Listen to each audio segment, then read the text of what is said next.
नमस्कार, आदाब, सत श्री अकाल। स्वागत है आप सभी का शब्द सभा के दूसरे एपिसोड में, जो आज की कहानी का पहला भाग है। आज की कहानी है रित्वा की, जिसका शीर्षक है कालिक एक आंगन की।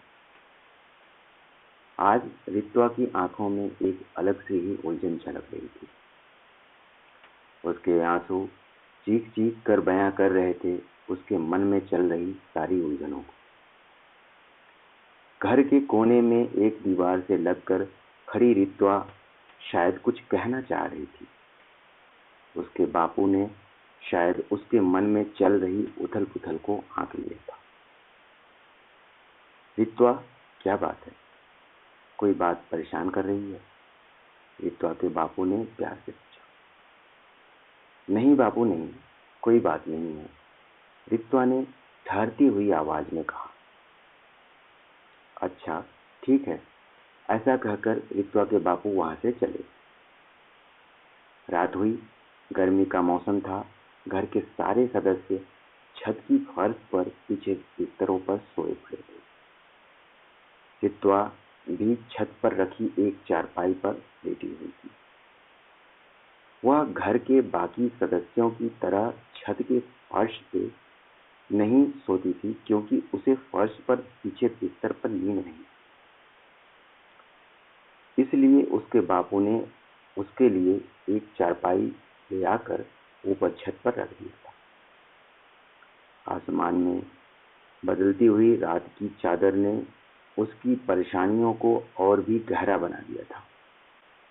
उसके दिल में उस समय भी वही सारी उलझनें थी जो उसने अपने बापू से छुपा रखा था।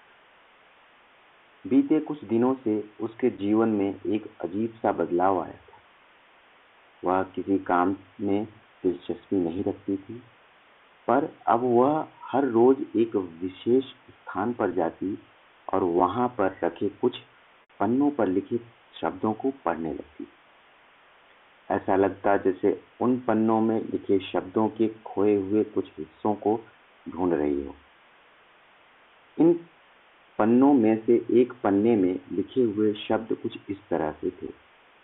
कालिक के पीछे छिपी हुई रहस्यमयी दुनिया को खोलने की कुंजी तुम्हारे हाथ में। ये पन्ने उसे उसकी दादी ने दिया था, जो अभी एक हफ्ते पहले ही उसकी हंसती खेलती दुनिया से चल गई।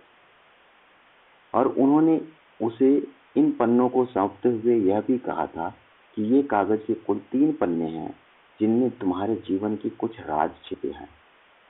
कालिक के पीछे छिपी हुई रहस्यमयी दुनिया को खोलने की कुंजी तुम्हारे हाथ में है। यह वाक्य दूसरे पन्ने की अंतिम लाइन थी। मतलब उन 3 कागज के पन्नों में से एक पन्ना कहीं गायब था।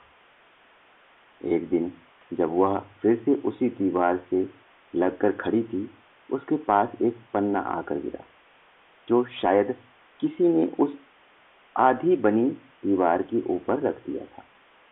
और आज उस दीवार पर बैठी एक गौरैया के उड़ते ही उसके पैरों से लगकर नीचे गिर पड़ा।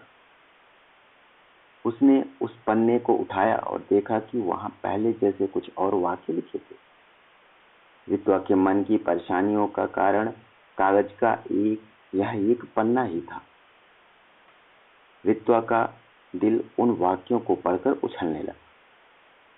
उस पन्ने में लिखे शब्दों की माला को पढ़ते ही उसकी आंखों में विचारों की बोझिल तलाश में बसे बीते समय के कुछ दृश्य आने लगे।